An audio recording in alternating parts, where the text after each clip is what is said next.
Ahí arrancó. Ok, muy bien. Bueno, como veníamos conversando en estos diálogos tan importantes que tenemos antes de iniciar la grabación, no se rían porque queda registrado que si ustedes se ríen que estábamos hablando de estupideces antes de empezar la clase. La primera parte es devolución de TPS a solicitud de vuestra compañera Analía, ¿sí? Antes de empezar por el punto por punto en las condiciones. Si recibieron notificaciones fantasmas, es porque yo me equivoqué de trabajo práctico al cargar la nota y les puse notas en trabajo práctico que no hicieron o todavía no le hemos dado, porque por una dificultad que todavía no he podido resolver, en la planilla, en mi esquema de evaluación, me aparecen todos los trabajos prácticos que tenemos propuestos dentro del campus, tanto los que les hemos dado como los que no les hemos dado. Entonces, si les han llegado alertas de trabajo práctico que nunca hicieron con esa nota, es porque yo me equivoqué de nota. Si les llegó la notificación de un aprobado o desaprobado, es porque yo también me equivoqué a la hora de cargar la escala, y en vez de cargar la escala conceptual que va con los números y conceptos, el bien más, el muy bien, etcétera, etcétera, había quedado seteado por defecto la opción de evaluación de dos valores, el aprobado y el desaprobado. O sea que eso, seguramente, digamos, si les llegó eso, no lo tomen en cuenta. Sí, tómenlo en cuenta porque llegó como aprobado, pero tómenlo que en realidad digamos, la valoración va en una condición numérica de 0 a 100 y de 100 a 95 es sobresaliente, de 95 a 90 es muy bien más, de 90 a 85 muy bien, de 85, bueno, así bajando 5 viene el bien más, el bien y el famoso rehacer en condiciones de que no está desaprobado, sino que necesita hacer algún tipo de revisión, ¿sí? Bien, hecha la salvedad de las dos cuestiones que pueden haber llegado y molestado a sus respectivos correos, paso a comentarles lo que tengo, ¿sí? Sin entrar en detalle de todos los trabajos prácticos que hemos hecho, yo tengo el 2, el 5, el grupal 7, el grupal 9, el individual 10, el individual 11. Más allá de algunas cuestiones que podemos ir avanzando en lo particular de cada uno de los trabajos, tengo anotado 3 cosas.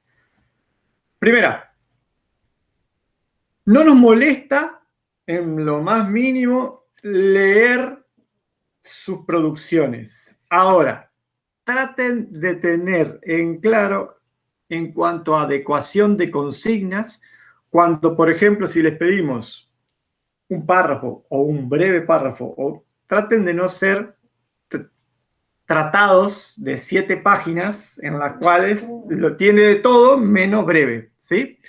El concepto de cuando nosotros le solicitamos en alguna de las consignas el ser breves apunta a la capacidad de síntesis, ¿sí? Que viene asociado con las operaciones mentales que ya venía trabajando en su momento en algunas cuestiones que le fue acercando teóricamente Claudia.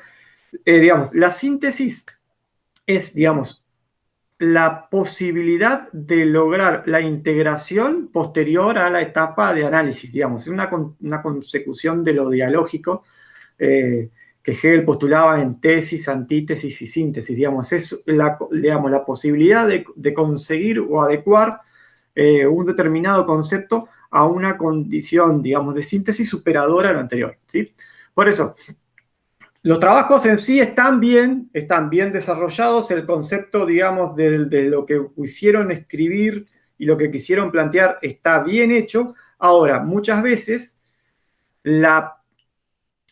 si bien nosotros hasta el día de hoy no les hemos solicitado, salvo en el trabajo 9, cuestiones específicamente de producción desde el punto de vista, digamos, de los medios, tengan en cuenta desde el punto de vista de la resolución de las consignas para adecuarnos a la cuestión, digamos, metodológica, digamos, cuando pedimos cuestiones breves o sintéticas, traten de hacer ese ejercicio de ser breve, ¿no?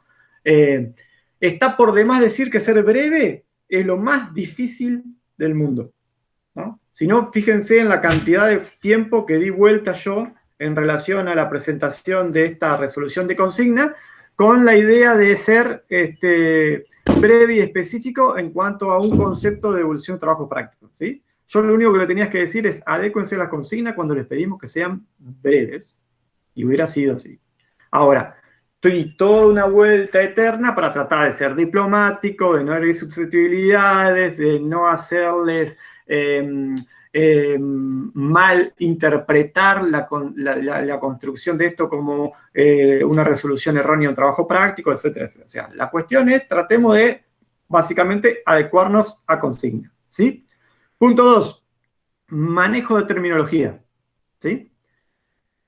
En las dos, digamos, tenemos un amplio rango desde el punto de vista de manejar terminología, digamos, que sea exclusiva de determinados campos de saber, a manejar terminología que sea demasiado coloquial o vulgar, ¿sí? Digamos, en estos extremos, digamos, tenemos toda la consecución de posibilidades.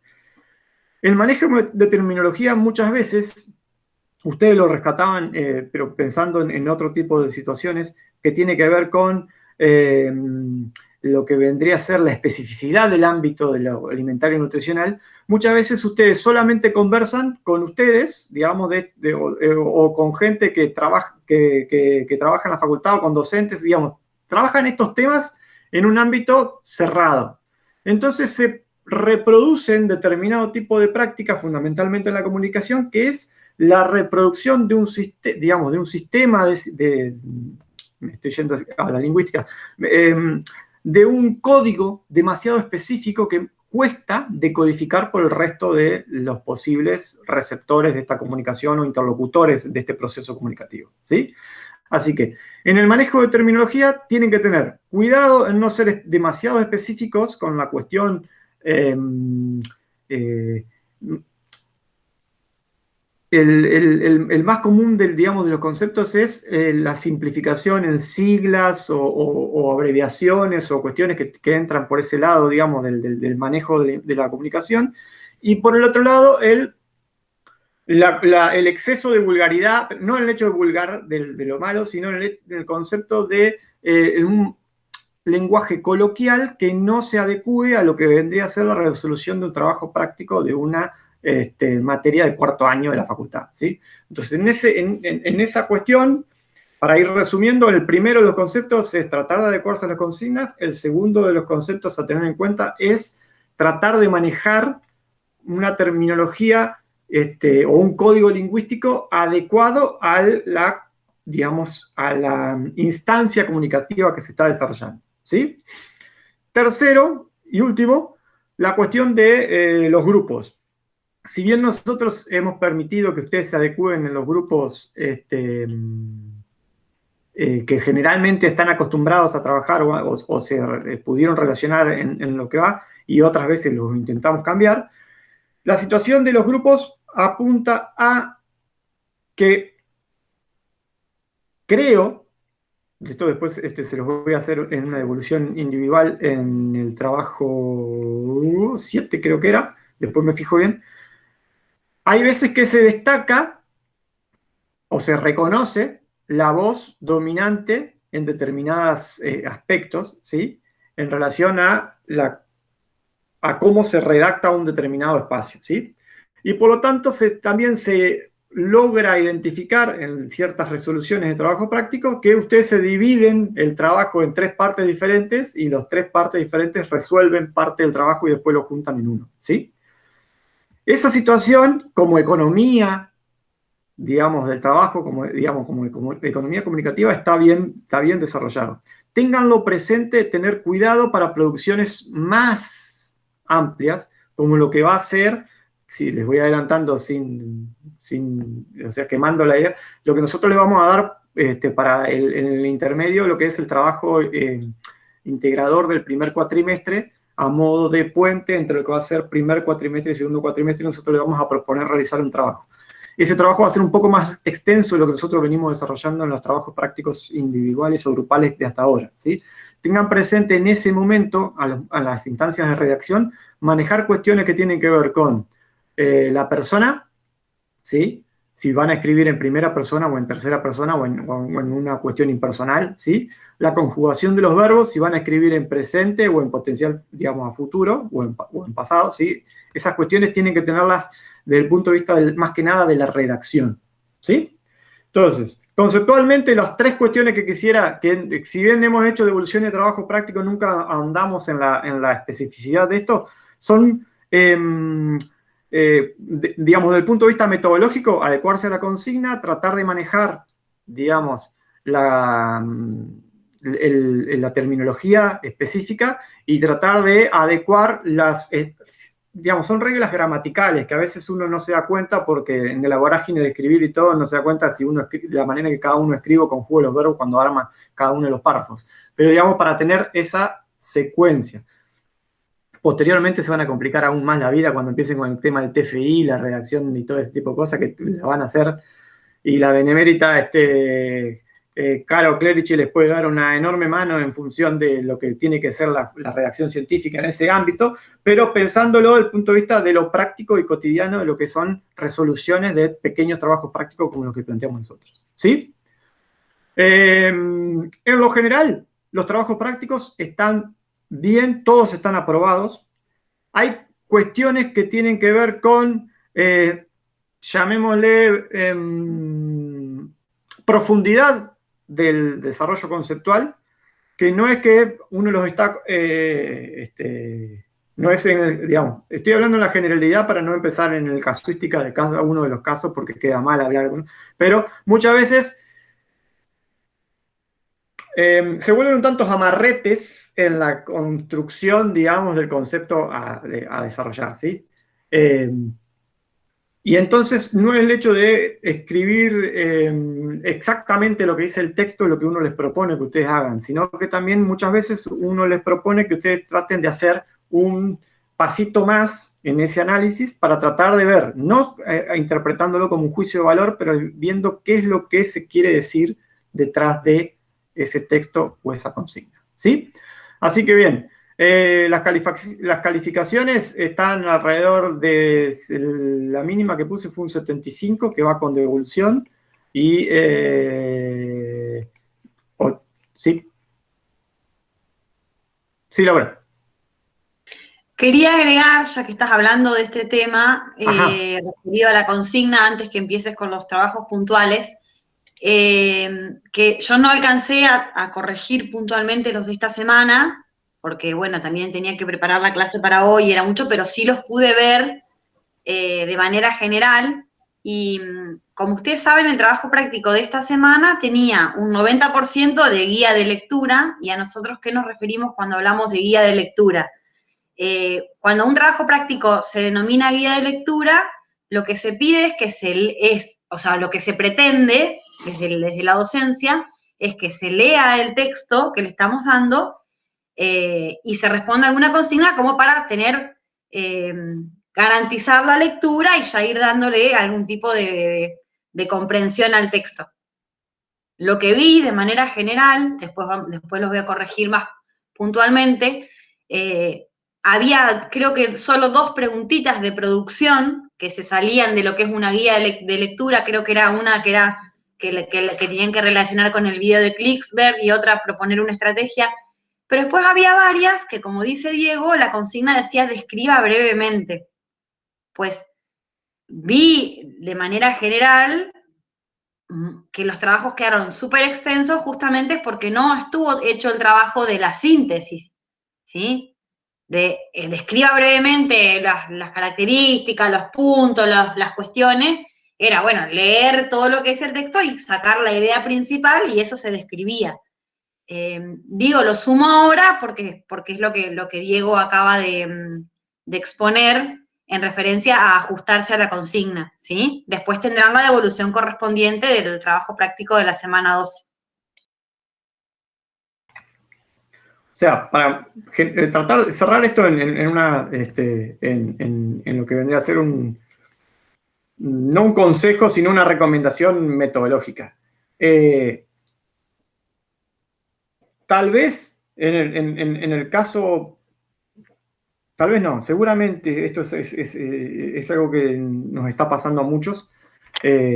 fundamentalmente intermediados por la tecnología y esta cuestión, la redacción está transformándose en la mediatización de un texto a través de la pantalla, que en vez de transformarse en la posibilidad de un desarrollo textual en el cual uno hace la operación tanto de leer, sintetizar, tomar nota y volver a escribir, muchas veces uno cae en la simplificación del concepto de sacar el pedazo de la idea del PDF y agarro y lo pego en el texto y después le acomodo la entrada y la salida del concepto ahí alrededor, ¿sí? Está claro que el concepto lo tienen identificado, se tomaron el trabajo de recortar desde dónde empieza a dónde termina, hicieron la posibilidad de la inserción dentro del bloque de párrafo que estaban armando, o sea que la idea en sí la tienen. Lo que pasa es que muchas veces esta cuestión de tengo que sacar un trabajo práctico para ECAN hoy, la semana que viene tengo este, se nos empiezan a como a amontonar, no a amontonar, sino a tener, digamos, cierta estructura de presión y hacemos que ese tiempo de dedicación que le podríamos haber asignado a la resolución del trabajo práctico mediante, digamos, digamos, el lograr esa síntesis después de una interpretación y un trabajo intelectual hace que simplifiquemos y larguemos más expeditivo, ¿sí? Vuelvo a repetir, no es que la consigna no haya sido resuelta de la manera solicitada, pero sí puede ser que haya podido haberse hecho un trabajo con un poquito más de elaboración que reduzca la cantidad de ese texto sin perder la significancia del concepto que está dentro, ¿sí? Son cuestiones que, vuelvo a repetir, esta es una cuestión de la mediatización de la lectura y cuestiones que tienen que ver con digamos, con la redacción y con el ejercicio que uno tiene a la hora de escribir y pensar. Así que, bueno, sintetizando y cerrando, porque ya vamos 25 minutos. La circunstancia de los trabajos prácticos, no hay desaprobados. Las notas, si es que no aparecen con el concepto, me avisan, pero se tienen que visualizar a partir del número y la escala conceptual que estuvimos desarrollando hace un ratito. Algunos puntuales que van en la devolución. Sí, Valentina. Te quería avisar que yo el trabajo 10 y 11 no están corregidos, no aparece nada. ¿No tienen la carga? No. Ahora lo reviso. No, tampoco creo. Ah, bueno. ¿Y los otros? ¿Alguno otro, por ejemplo, que hayan visualizado el 9, el 7? El 9 sí, Diego, pero el 9 sí. 10 y el 11 no, en mi caso. Ahora reviso, porque tengo que abrir el campus para hacer la entrada a la vista que quedé colgado y estoy ahí, no me abre la cosa. Bien. Tengan en cuenta que si las notas, como les decía al principio, si les aparecieron notas en trabajo particular que nunca hicieron, es porque yo me equivoqué de columna cuando puse la nota. Pero bueno, ahora va a volver, o voy a terminar de cargar ese dato con la consecución de la clase de hoy. ¿Sí? ¿Alguna pregunta en relación al desarrollo de los 3 puntos que hicimos al principio? ¿Algún comentario? ¿Está difícil leer en pantalla? Primero y principal. ¿Es una dificultad? Depende del tiempo, creo yo. O por lo menos a mí me pasa ahora que, bueno, se nos quedan los parciales y eso. Ayer estuve un buen tiempo leyendo a la mañana y quedé medio mareado después de un rato. Quedamos un poco cuadrados estar leyendo en pantalla, eso es cierto. Y uno a veces termina la correlación del scroll de cuando uno está manejando, por ahí está leyendo un párrafo y sin querer pasó para el otro párrafo y no sabes si te pasaste de página, si te cambiaste de libro, si te cambiaste de materia o qué pasó. Bueno, esas son cuestiones que tienen que ver con esto de la mediatización. Es bastante complicado, ¿sí? Pero bueno, es, digamos, mal de mucho consuelo de tonto. Es una circunstancia que nos pasa a todos. Tal vez una no muy ecológica solución es imprimir y tratar de leer impreso. Sabemos que es muy caro hacerlo eso. Y si no, la otra, que a veces sería recomendable, nosotros todavía no la hemos implementado, pero podríamos pensar la posibilidad, es que tendríamos que ver en el otro campus que yo utilizo, tenemos una función en la cual a los PDF los transforma, por decirlo de alguna manera, en una especie de Google Docs, donde cual uno puede ir interviniéndolo y subrayándolo en pantalla, haciendo marcaciones y demás comentarios, como si uno estuviera trabajando en un Google Docs, por decirlo de alguna manera, pero no me acuerdo, Lumi, que me parece que se llama la aplicación. Pero, Diego, si vos te bajás no sé, si vos te bajás el documento a PDF, lo podés marcar, lo podés modificar. Claro, si lo descargas, sí, lo puedes Sí. con el Foxit o con el Adobe. O con eso. Yo lo decía porque también hay una función para no tener que andar descargando cosas y que pueden está directamente asociada a la aplicación al Chrome y ustedes lo pueden hacer directamente en pantalla. Bueno, que después son cuestiones metodológicas que después podemos ver. Y en relación a la cuestión de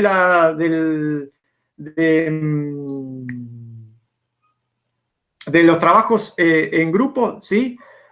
Yo no los armé porque no hemos armado, pero generalmente en el esquema de calificaciones nosotros asignábamos una estructura de grupo y entonces se le ponía nota a uno solo y esa nota le llegaba a todo lo demás.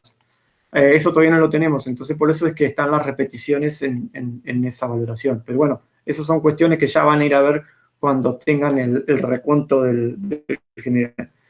En el recuento del general estoy más que contento y satisfecho por la resolución de trabajo práctico porque el promedio general, que es un dato bastante mentiroso que da, pero una cosa interesante, si nosotros tuviéramos la posibilidad de establecer una promoción directa en la vieja usanza, digamos, de las materias, en las condiciones con las calificaciones cargadas que tenemos hasta el día de hoy, todos están por encima del 80%, así que estamos bastante bien encaminados con la cuestión de resolución y trabajo. Así en el promedio general de la materia, contando la gente que ha dejado y todo, estamos en el 83, así que estamos bastante bien, 86. Bueno, hasta ahí lo mío. ¿Alguna otra pregunta o consulta o referencia a lo que acabamos de conversar? ¿No? Bueno, entonces la dejo, le paso la palabra a Laura. ¿Te tocaba a vos, Laura, ahora? No, ¿Me toca a a mí? Claudia. Pasamos mirá la palabra vos. a Claudia. No sabía que me tocaba a mí. ¿A Hola, quién le primero toca? a todos, ¿cómo están?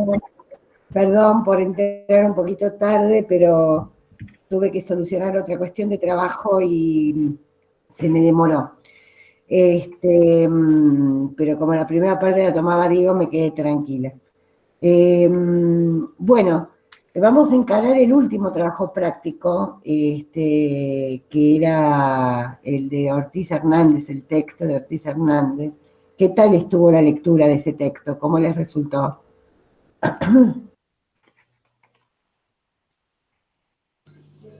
Estuvo bueno, aparte ya lo habíamos visto en salud. Ay, perdón, Andrés. Nada, vale. No, eso, que ya lo Lo habíamos habían- visto en salud, así que fue más fácil, más llevadera la lectura y fue como una doble lectura. Estuvo bueno. Tiene conceptos interesantes para trabajar. ¿No habíamos chequeado, Laura, que no lo habían dado en salud?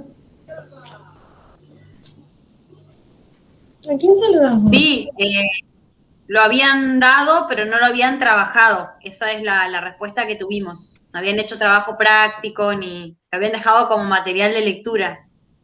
Claro, lo dejaron como Optativo, material bibliográfico. Sí, sí, sí. Pero claro, no. como material bibliográfico de lectura, digamos. Pensaban ¿Algún- trabajarlo más en detalle a posteriori, en el segundo cuatrimestre.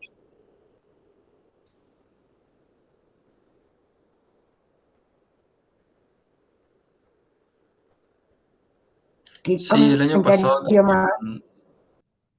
El año pasado también creo que en epidemiología lo dimos, si no me equivoco, creo que estaba en el campus. Porque también hubo un momento en la materia en que tratamos esto también de los diferentes conceptos sobre lo que es salud y cómo se define y cómo lo define la OMS y si habría que cambiarlo. y demás. Y se relaciona bien el texto también con eso.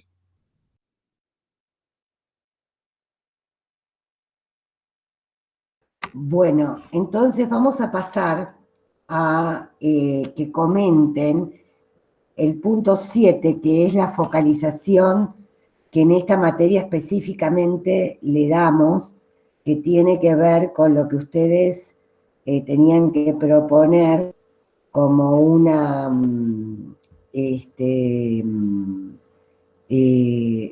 ¿querés leer la consigna del 7, Lauri? Así dejo de balbucear yo y la leemos. Que tenían que proponer una actividad preventiva promocional desde la perspectiva de la epidemiología social.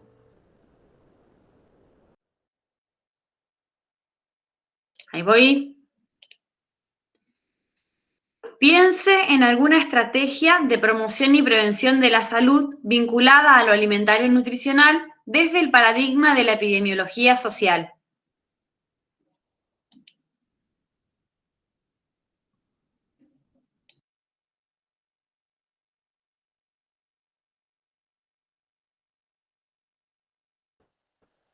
La idea es que puedan compartir lo que pusieron en el punto 7 y vayamos debatiendo eso.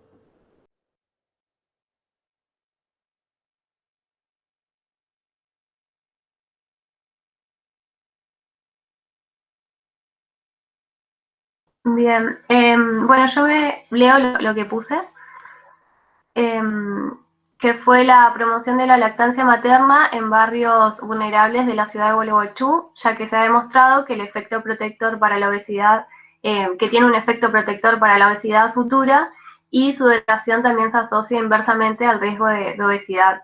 Yo me enfoqué justamente en eso, en la primera infancia, digamos, en la promoción desde la primera infancia.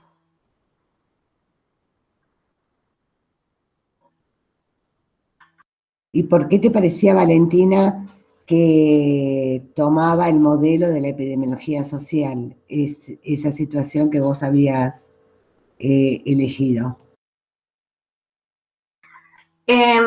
Porque lo había enfocado justamente a los barrios vulnerables y teniendo en cuenta, digamos, a las mamás con bajos recursos, ¿no?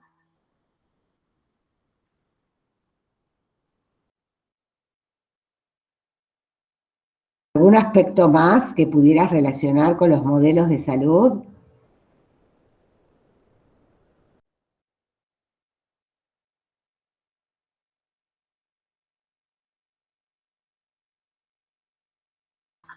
Sí, también puede ser digamos, con la educación, sí, digamos, con la educación más que nada alimentaria, ¿no?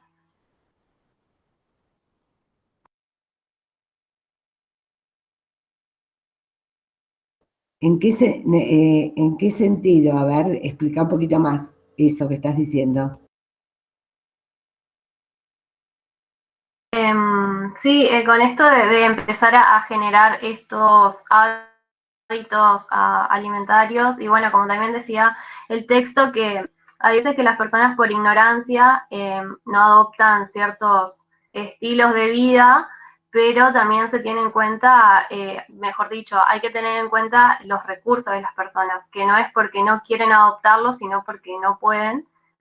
Y bueno, me pareció importante esto de hacerlo desde la primera infancia como un factor, digamos, que sea como un factor protector, digamos, para los niños.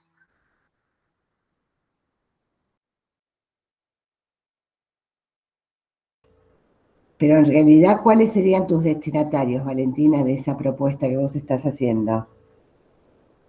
En realidad sería a las madres, pero quien se van a ver beneficiados van a ser los niños. Bien. De todas maneras, Ortiz Hernández es crítico de la perspectiva de estilos de vida y formación de hábitos, ¿no? Es decir, trabaja desde otro paradigma. ¿Cuál sería ese paradigma según lo que estuvimos viendo?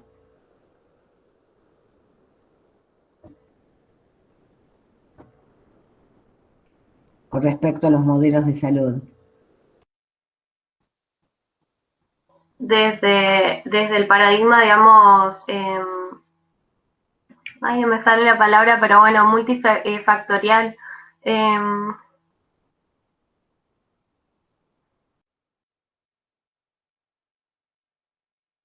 Médico social, puede ser.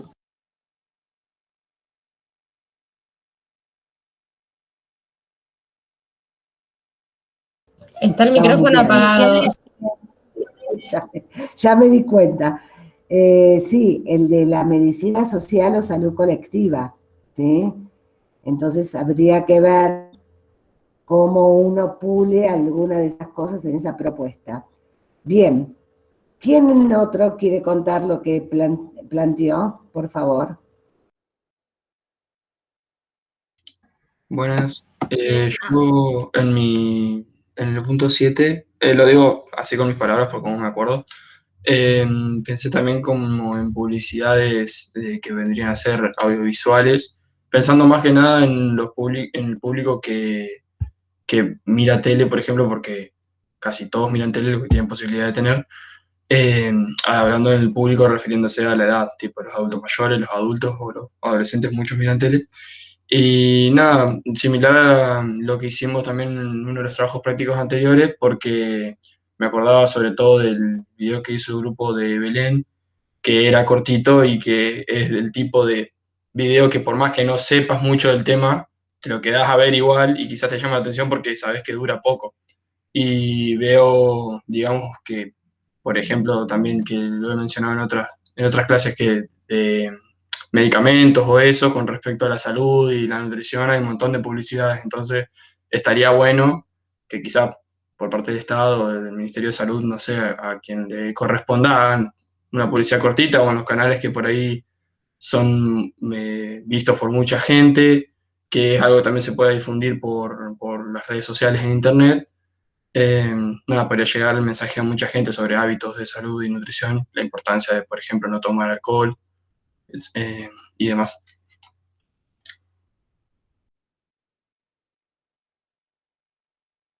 Andrés, ¿y esa propuesta que estás haciendo, en qué modelo de salud la podrías ubicar?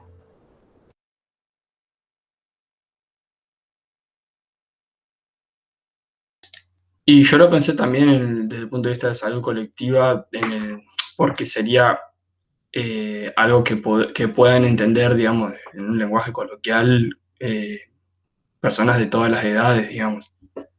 Pero, como dije, quizá el punto en contra que tiene, siguiendo con esto que mencionó Vale anteriormente, es que los que no tienen, por ejemplo, acceso a la tele o a algún celular o dispositivo para tener una red social, sí, eso sí no llegaría el mensaje. Eso me estoy dando cuenta ahora recién. Sí, igual el modelo de salud colectiva o de medicina social no tiene que ver con la estrategia de que llegue a todos o que sea un lenguaje. Eso también podría estar en el modelo biopsicosocial. El elemento de lo metodológico en términos de qué herramientas uno usa, es un elemento que no hace al modelo o a la concepción de salud. Lo que está central en la concepción de salud, primero tiene que ver con un modelo poblacional, tiene que ver con un entendimiento de los determinantes de la salud y de las condiciones materiales de vida, y tiene que ver con una idea de trabajar en conjunto con la población desde una visión educativa y comunicacional de la construcción colectiva de conocimientos. Entonces, el cambio de hábitos, entendido como cambio de hábitos, no es de ese modelo, es del biopsicosocial. Ahora lo vamos a ver con las distintas concepciones de educación para la salud a lo largo del tiempo. Pero, ¿qué le faltaría a eso que vos estás proponiendo para que haya un acercamiento a las ideas previas, que haya algo del diálogo con la población? ¿Qué tendrías que hacer primero?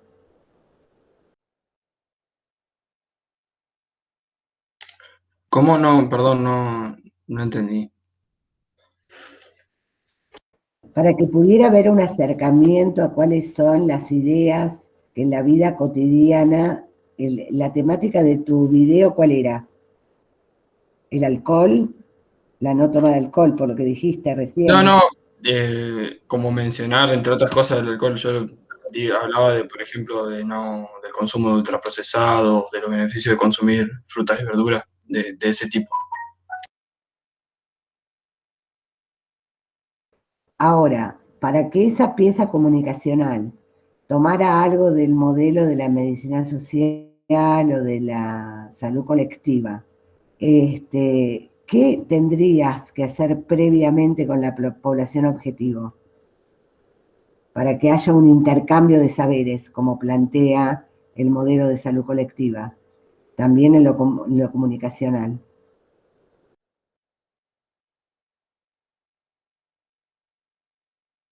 Y quizá que tengan ya más o menos una noción del tema, porque si no, no podría captar la atención de los destinatarios, digamos, si no tienen conocimiento o no saben de qué estoy hablando.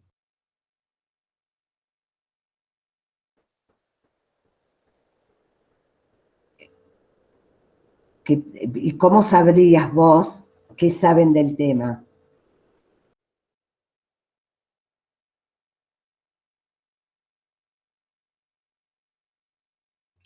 No sé. Claudia, él debería conocer la población para poder realizar eso antes, ¿no? Eso sería lo que estás preguntando. Exactamente, conocer sobre esos temas cuáles las concepciones, lo que saben, lo que piensan, lo que hacen, ¿sí? Es decir, desde este lugar, ese tipo de comunicación masiva o semimasiva, pensando en una población que uno conoce, sería el resultado de un trabajo previo, ¿sí? De conocer cuáles son sus pareceres con respecto a eso, ¿sí? Y cuál es su vida cotidiana con respecto a la adquisición o no de ultraprocesados. Si no, te queda en un vacío, ¿sí? Si no, el modelo es más bien un modelo vertical, como decíamos. ¿Mm? Es decir, no un trabajo donde yo estoy comunicando en función de lo que la gente ya hace en su vida, ya puede. ¿Sí? De esa forma la atención también es distinta, porque la gente siente algo que está cercano y no alejado de lo que le está pasando o de lo que está pensando, ¿no? Además, un elemento fundamental para incorporar, si la estrategia puede ser la difusión de un mensaje, por lo que entiendo vos lo estás proponiendo para que haya un cambio de hábito, pero también en ese espacio, que como dice Claudia, debería ser participativo y deberíamos tener un diagnóstico sobre cuáles son los saberes, las concepciones y demás, también tendríamos que reflexionar, agregar a la temática tal vez o pensar que pueda estar, ¿por qué estamos consumiendo esos alimentos? ¿Qué pasa con la industria alimentaria? ¿Por qué? Porque si no, solo apuntamos a que nuestros participantes de nuestros espacios cambien sus hábitos, sin generar ningún tipo de reflexión acerca de qué estamos comiendo, por qué comemos lo que comemos y qué podemos hacer, o si se puede hacer algo para modificarlo. ¿Me explico? Tal vez también habría que pensar en que la estrategia no solo va a ir dirigida al cambio de hábito. Sí, está bien. Ahora, capaz ahora le agrega el Word, porque si no va a quedar así como medio pobre lo que anoté.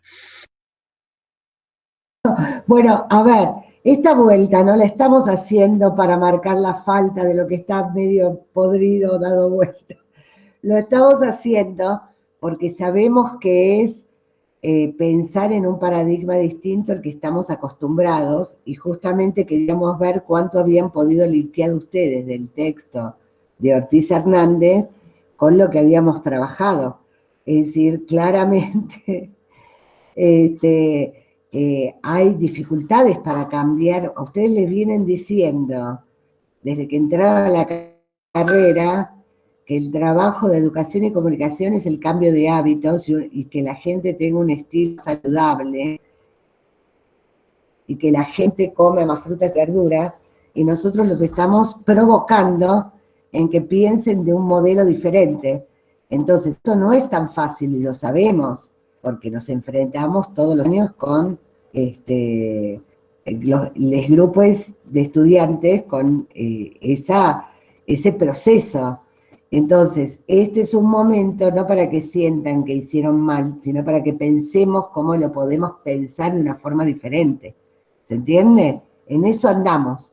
Así que quédense tranquilos, la idea es que estamos repensando cómo un paradigma distinto pensaría las cosas distintas, no en lo que tienen que cambiar los sujetos, sino en qué tiene que hacer o el Estado o la organización comunitaria para cambiar una situación que no irradia salud, ¿sí? Entonces, lo que estamos tratando de ver es cómo ustedes lo pudieron procesar y sabemos que ese punto posiblemente esté para rehacer, o no, pero que haya que darle una vueltita de tuerca. Por eso estamos en este punto de la vuelta de tuerca entre todos para ayudarnos, así que pueden opinar lesotres de la propuesta de los compañeros, nadie se ofende, sino que estamos repensando sobre lo que propusimos, ¿eh? Así que nadie sienta que es la falta, no estábamos esperando que hicieran todo bien, nunca lo esperamos, porque no es nuestra manera de trabajar, sabemos que somos fallidos y que los procesos de pensamiento sobre categorías distintas y nuevas son dificultosos, digamos, no, es parte de lo esperable. Así que, Andrés, quédate tranquilo. Después por ahí está bien que lo hagas de nuevo, pero pensando y apropiándote de conceptualizaciones. Ya vamos a ver, así que quédense tranquilos, tranquiles. Bueno, ¿quién más quiere contar? Hola. Yo quería agregar algo antes de seguir. Bueno. Por ejemplo, en el caso de Valentina, si reflexionamos sobre su estrategia de promover la lactancia materna, que bueno, todos sabemos lo fundamental que es la promoción de la lactancia materna para la vida de una persona, que desde este paradigma, incluso desde la epidemiología social, como lo plantea el texto, ¿qué deberíamos hacer con ese grupo de madres que tienen que pensar en la lactancia, en la futura lactancia materna, más allá de explicarles todos los beneficios que tiene, o explicarles, o ver, saber, conocer sus saberes, saber qué saben, qué piensan sobre la lactancia materna? Desde este lugar del que estuvimos hablando recién con Andrés, y desde lo que plantea el texto de la epidemiología social o desde el modelo de salud colectiva. ¿Qué otra cosa se podría pensar, por ejemplo, de ese grupo de madres? ¿Qué tendríamos que saber o qué podríamos trabajar con ellas?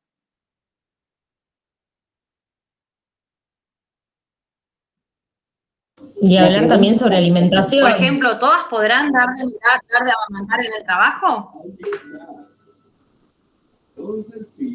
Y no, está como muy sesgada la lactancia, es bastante difícil ahora. Está como discriminada, por llamarlo de alguna manera, la lactancia.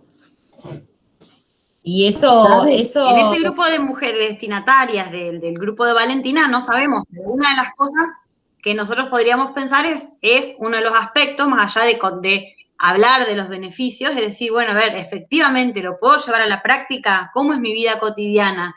¿Trabajo, no trabajo? ¿Voy a poder llevar a mi niña al trabajo para darle la teta? ¿Qué leyes me protegen? Conocer las leyes, porque tal vez desde el trabajo, por ejemplo, no se cumple la ley que se tiene que cumplir. Ahí te abro, Ana, seguí vos. No, eso, o sea, brindarles las herramientas para que ellas sepan por ahí información que no tienen al respecto y que pueden, digamos, hacer valer en el trabajo, en la sociedad, porque bueno, también viene a colación lo que yo puse como ejemplo, muy parecido a lo de Andrés, como la visión de la epidemiología social tiene que ver con esto de buscar estrategias de prevención sociales, grupales, individuales, yo planteé más o menos como algo parecido al trabajo que hicimos en el video, de ofrecer una estrategia como un video corto, como para las familias obviamente que tienen bajos recursos y que a la mayoría no logra satisfacer sus necesidades básicas, fomentar un video cortito por el teléfono, comparando una comida hecha con verduras, o también fomentar el consumo de frutas y verduras, comparándolo con una comida que no lo tiene, porque ellos, obviamente, que también decía en el texto, están como con el preconcepto de que comer sano es mucho más caro, cuando puede ser todo lo contrario. Esa era como mi estrategia. Como son familias de bajos recursos, pero por lo menos un celular tienen, y yo sé que se lo comparten y tienen, digamos, vida social en las redes, digamos, nada, esa fue mi estrategia.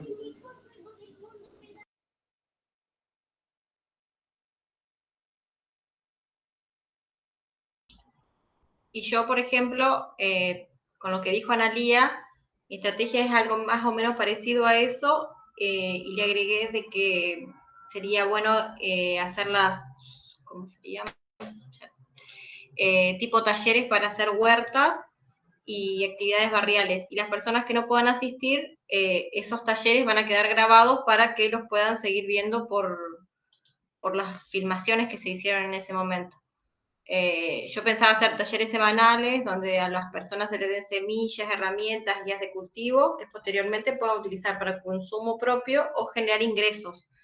Esa es una idea que tenemos en la Cátedra de Salud y la estamos trabajando bastante, entonces, bueno, venimos charlando bastante de este tema y me pareció bueno poder implementarlo. Igual este punto a mí me costó bastante hacerlo porque tenía muchas ideas y no sabía qué podía llegar a poner, entonces, nada, ese fue mi aporte.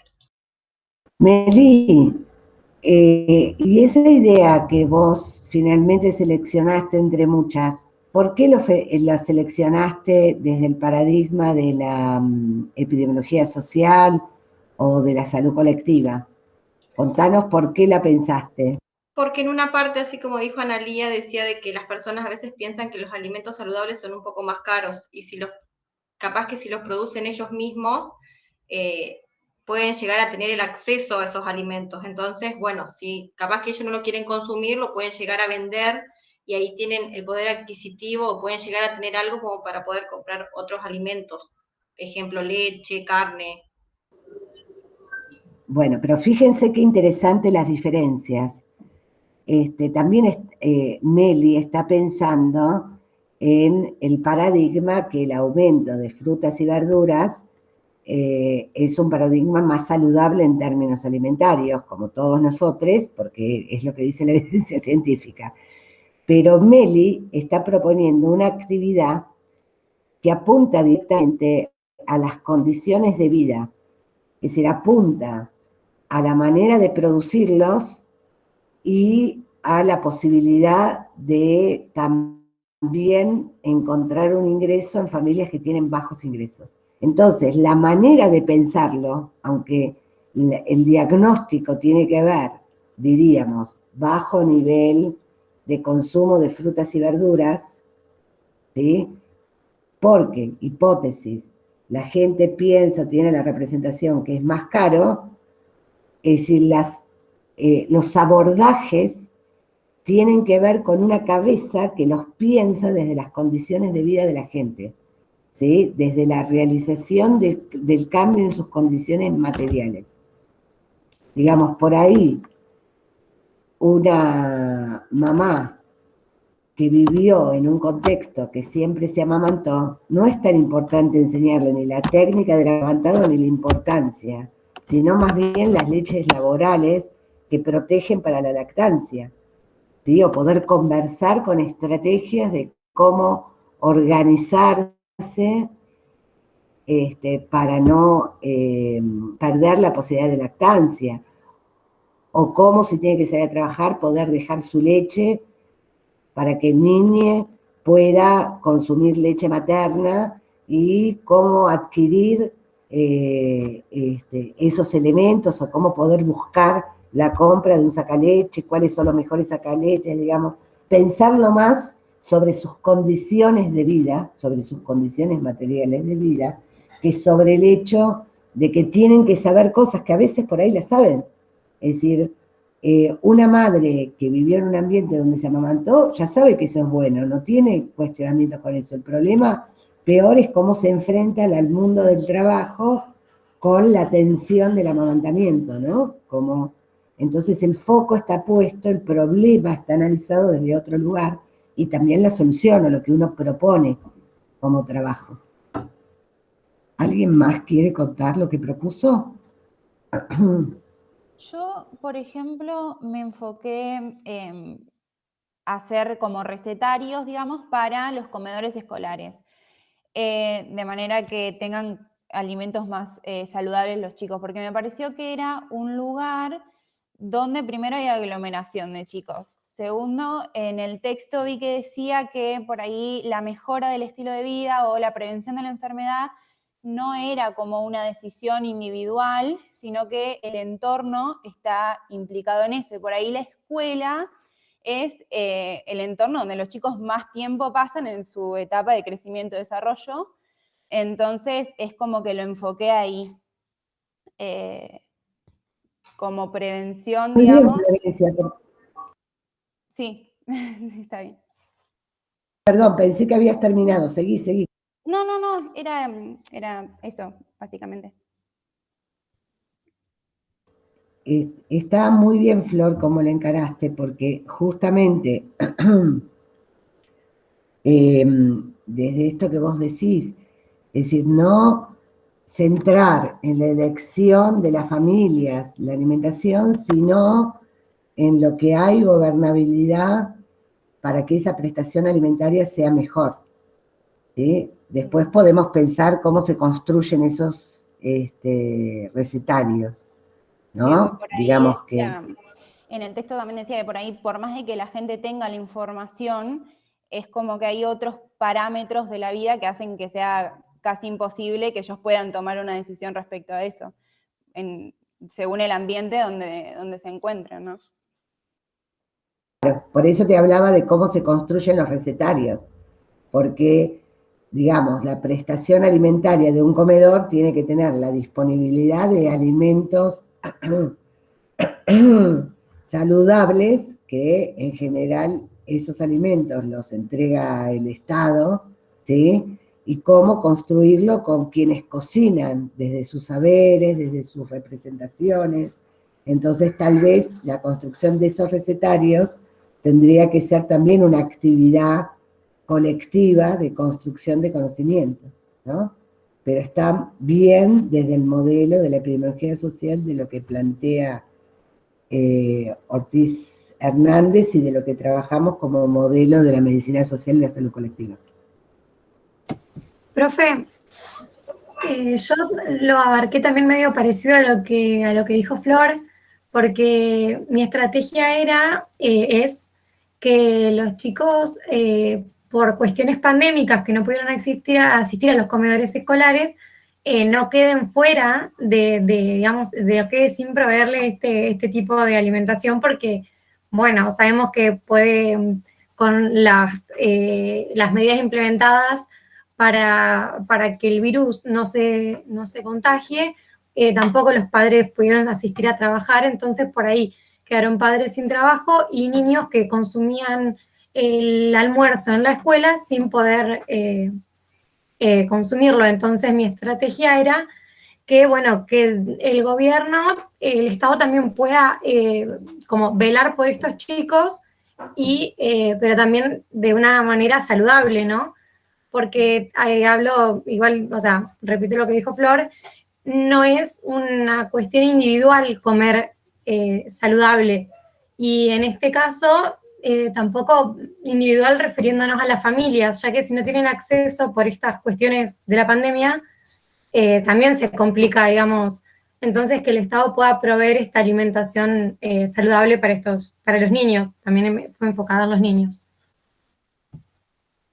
Pero, ¿cuál era la estrategia ahí, Flor? Está bien el contexto, pero ¿cuál era tu estrategia ahí, Clara?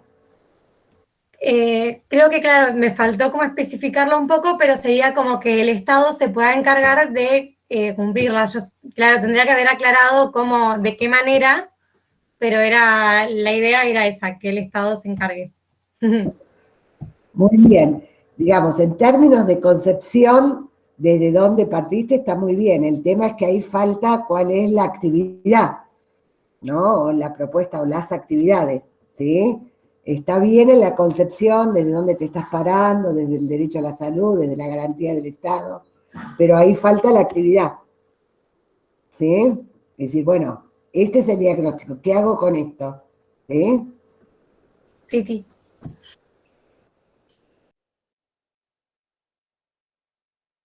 ¿Qué más? ¿Quién faltaría? Belu y María. Bueno, a mí me pasó algo. Ay. Las dos No, juntas decime ahora que yo no. intento conectarme desde la No, que me había pasado lo mismo que a Flor, me falta detallar una actividad específica a realizar. Eso, básicamente. Belén. No, a mí lo que me pasó fue que, o sea, había planteado como muchas estrategias y ahora me estoy dando cuenta que no iba por ahí el punto. Y ahora como que entendí más a qué se refería y lo puedo relacionar, o sea, yo estoy haciendo trabajo comunitario en un barrio y, o sea, yo lo que hice ahora que me estoy dando cuenta es como parte de la medicina social, porque primero lo que fui haciendo es ir al barrio como sin el ser estudiante de nutrición ni nada, como fui ahí con ellos a charlar, estuve viendo, digamos, los hábitos que tenían. Vi, por ejemplo, que no sé, había una chica que estaba embarazada y la hermana tenía un bebito de 3 meses y, por ejemplo, le daba mate. Y bueno, yo veía como todas esas cosas, o también veía, no sé, decían, ay, sí, no le pongas este yuyo porque vas a abortar. No le pongas esto porque no sé qué. Bueno, después también, por ejemplo, tomaban mate dulce, estaban comiendo con galleta, y todas las veces que voy como que trato de ver eso, y bueno, lo primero que me plantearon cuando supieron que estudiaba nutrición me dicen, ay, queremos saber qué tenemos que comer para adelgazar porque estamos todos regordos, no sé qué, todo así. Y yo le digo, bueno, no sé qué, vamos a ir viendo, le digo, capaz le puedo dar algo, ayudarlos en algo. Y bueno, quieren como que les dé talleres o cosas así más que nada yo pensaba en diversificar por ahí lo que comen, yo iba viendo qué sabían cocinar. Por ejemplo, decían que tenían una compañera que vino del norte y que les enseñó a hacer un guiso con, no sé qué era que le ponían, que decían, ay, acá le ponen al guiso verdura y como que allá no era común, no sé qué, bueno. Y bueno, nada, ahora como que estaba pensando en que por ahí podría apuntarlo a eso, al punto, que nada que ver para el lugar donde había llevado. Belén, qué importante, hay un montón de cosas de las que decís que me gustaría rescatar para que pensemos en cómo es el abordaje comunitario en salud. Fíjense que lo primero que contó Belén es que ella iba al barrio a observar, a mirar, a conversar, a empezar a tener un vínculo, pero sin dejar de tener su ojo de estudiante de nutrición. Es decir, en ese acercamiento iba haciendo un diagnóstico cotidiano de lo que la gente comía, de cómo tomaban el mate, cómo cuidaban a sus niñas en función de lo alimentario, pero ella no impuso ningún tema, ni fue a decirle eso está mal.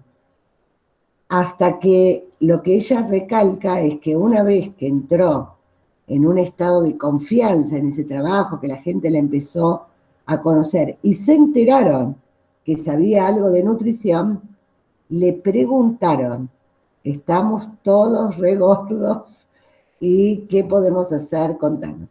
Fíjense qué diferente es que en realidad Belén se insertó desde la observación y esperó, por lo menos en su relato, no sabemos si fue tan bueno como lo está contando ella, pero en su relato esperó a que surgiera la demanda. Y a partir de esa demanda, ella puede construir algún intercambio de saberes, ¿sí? Pero no aparte solo desde lo que le cuentan, sino desde lo que vio. Le digan, yo tomo mate todo el día, no como nada, pero ella ya vio que ese mate es mate dulce y mate con galletas, que no viene solo el mate. Entonces puede intercambiar de otra forma con la gente. Primero la gente va a escuchar de otra forma porque pudo construir una demanda para con ella. Y entonces se pueden ir tomando distintas cuestiones desde lo que le preocupa a la gente.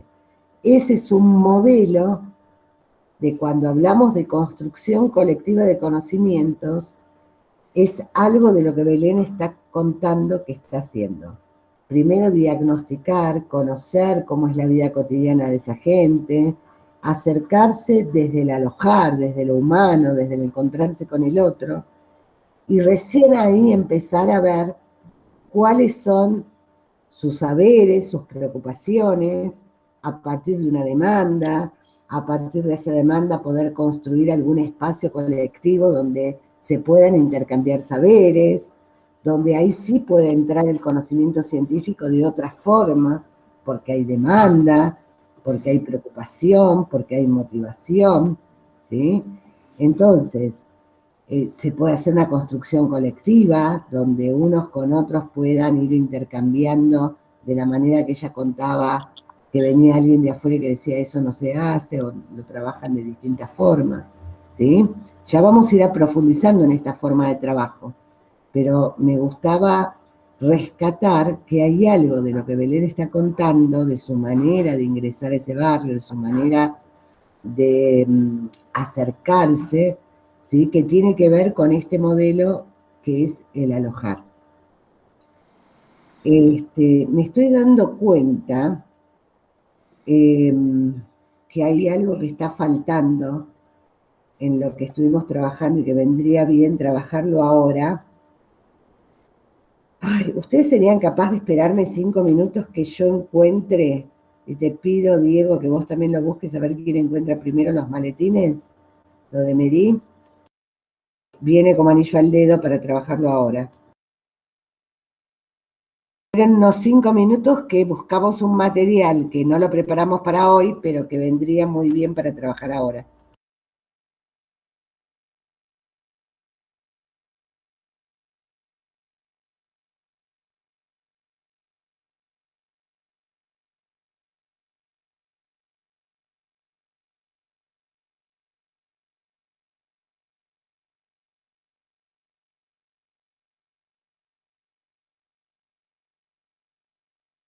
Creo que ya lo encontré, Diego, ¿eh? Estoy abriendo. Okay.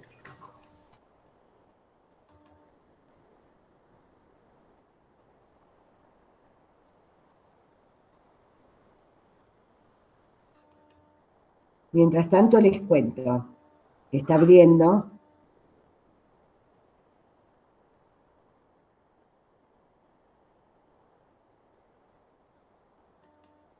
Meri, Emerson Meri, es el nombre, es un médico sanitarista brasilero,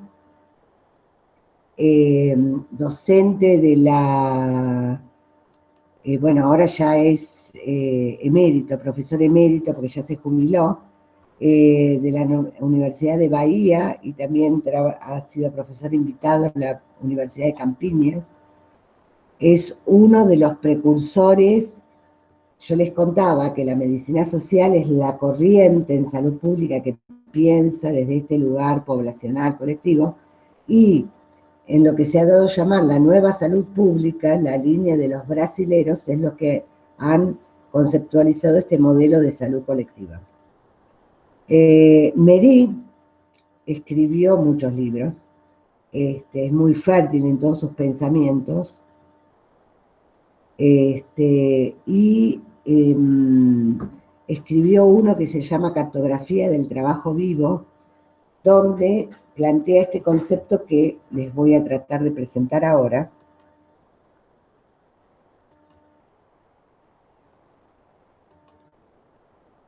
Él se problematiza sobre que uno de los problemas en el abordaje de la salud colectiva tiene que ver con cómo son formados los profesionales de la salud. Él en realidad habla del médico nosotros nos tomamos la licencia de hablar no solo del médico, sino de la formación de todos los trabajadores de la salud. Lo voy a achicar. Y él lo que dice es lo que decimos nosotros sobre lo que él dice sería que la formación de los profesionales de la salud está muy centrado. Vieron que toma el ejemplo de los maletines, porque durante un montón de tiempo, ya ahora no, durante un montón de tiempo, les médiques andaban con maletín, era el maletín donde tenían el estetoscopio, los materiales para hacer la consulta. Entonces, él dice que la formación está centrada básicamente en lo que él llama el maletín de las manos y el maletín de la mente. El maletín de las manos básicamente es el maletín de la clínica, de las tecnologías más duras, que sería el maletín que estaría centrado en esas prácticas, la radiografía, el análisis de laboratorio, es decir, todos los estudios complementarios que hacen que uno puede tener distintas prácticas de salud, y también el maletín de la mente, que es el pensamiento epidemiológico, el pensamiento clínico, donde uno va pensando, bueno, a esta persona, ¿qué le pasa? Es decir, ¿cuál es el problema que tiene con estos datos que acabo de ver? ¿Qué diagnóstico le doy?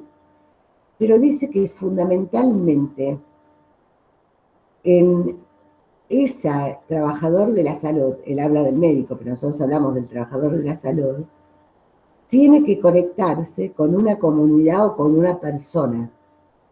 Y que lo que falta en la formación de los trabajadores de la salud, decimos nosotros, él dice del médico, es un maletín que es el maletín de las relaciones. Es el maletín donde tendría que tener esas herramientas y esos aprendizajes que lo ayuden a poder relacionarse con esa persona, con esa comunidad. Que pueda saber, tener saberes que lo ayuden a poder implementar lo que aprende en el maletín de las manos y en el maletín de la mente, que es la dimensión propia y cuidadora, que está presente en cualquier práctica de salud y que no es de un recorte profesional específico, que el cuidar, ¿sí?, el producir salud, más allá de los saberes específicos, tiene que ver en cómo contactarse, en cómo alojar a esa persona o a esa comunidad. Y que para eso, todo profesional de la salud tiene que conocer los procesos del habla, cómo decir y cómo escuchar. Tiene que saber cómo capta ese mundo subjetivo del usuario, de la comunidad, es decir, cuáles son sus ideas, cuáles son sus representaciones, qué le pasan cotidianamente, y poder saber que al conocer eso tiene que hacer entrecruzar ese mundo subjetivo con el saber científico para construir necesidades en salud. Que las necesidades en salud se surgen no de lo que yo pienso, no del diagnóstico que tengo del maletín de las manos o del maletín de la mente, o de ambos juntos, sino que surgen cuando esos maletines se ponen en juego con el mundo subjetivo del usuario. Por eso habla de relaciones intercesoras, que puedan interconectarse unas con otras. Nosotros decimos, y ya lo vamos a ver, que serían las necesidades objetivas, la que el saber científico dice que una persona necesita o una comunidad necesita con las necesidades subjetivas, que es lo que las personas o las comunidades perciben que necesitan. Entonces, esa intersección entre ambas necesidades serían las que crean las necesidades de salud para trabajar. Un trabajador de la salud que está formado en esta dimensión propia y cuidadora tendría que tener habilidades para establecer relaciones, de alojar, de acoger, de abrigar, de generar un vínculo.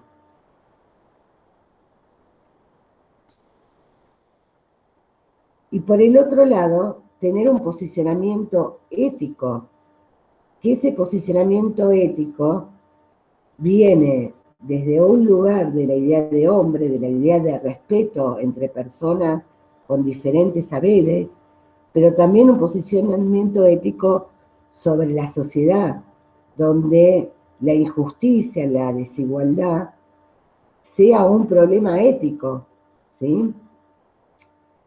Y otra habilidad que Meri nos dice que es muy importante es la articulación de saberes para que los proyectos terapéuticos sean proyectos en común.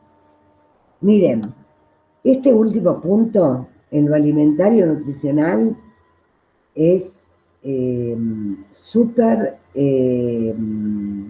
central.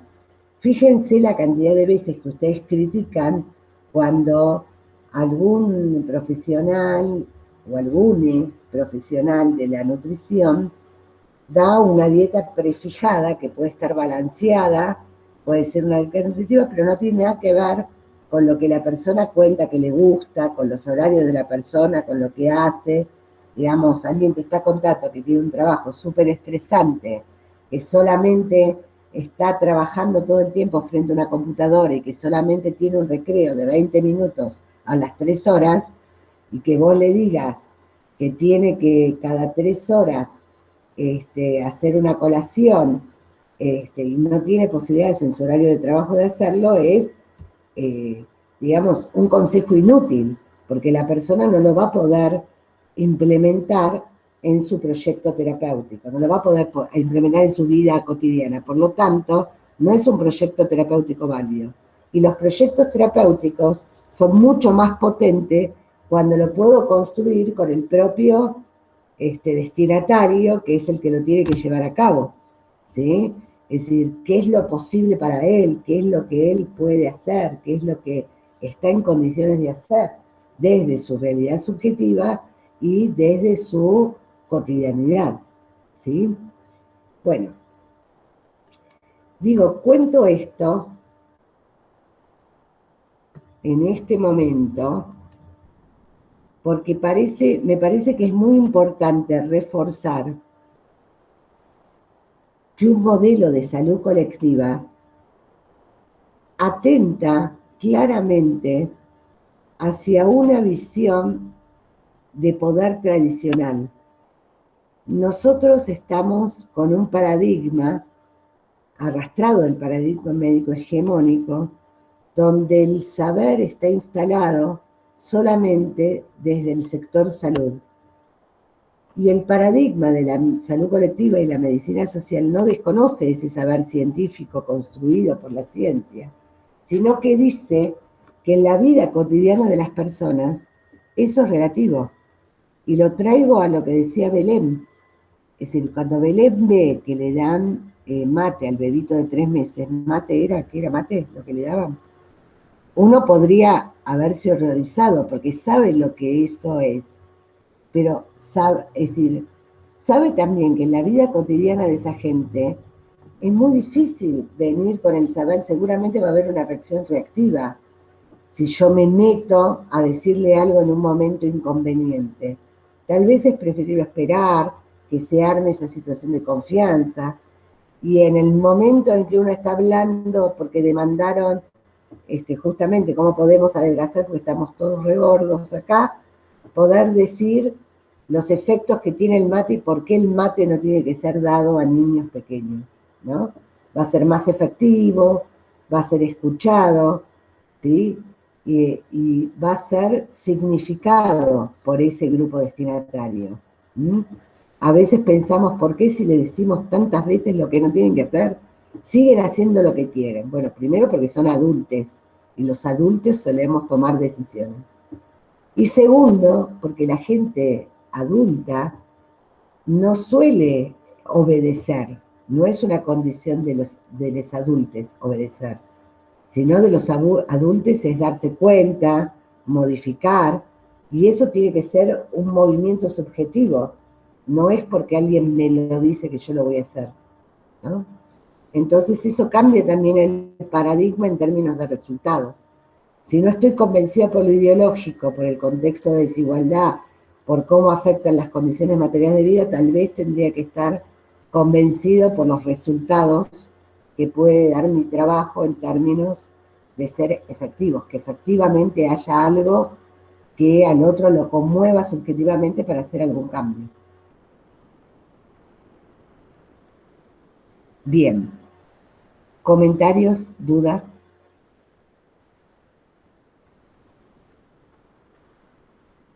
Bueno, en función de esto, posterior a un recreo, porque ya la pantalla les debe estar haciendo chichín, chichín y mucho a escucharnos hablar, vamos a abordar justamente desde estos distintos modelos de salud cómo fue acompañando, así como dijimos, los modelos de educación y comunicación, fueron acompañando distintos momentos históricos y distintos modelos de lo que llamamos el campo de la educación para la salud. Entonces, como dijimos, nuestras prácticas preventivas y promocionales son del campo de la educación y la comunicación para la salud. Son básicamente espacios educativos y espacios comunicacionales. Vamos a ver en esta clase los distintos modelos de educación para la salud y seguir reflexionando sobre esto. Y en la clase que viene, distintos modelos de comunicación para la salud. ¿Sí? ¿Estamos con el GPS por dónde vamos? ¿Sí? Bueno, son 25. Menos 20 si tenemos 15 minutos de recreo para ir al baño, prepararse el mate, hacer unos movimientos, rotaciones de hombros, unas extensiones, y nos volvemos a juntar menos 20. ¿De acuerdo?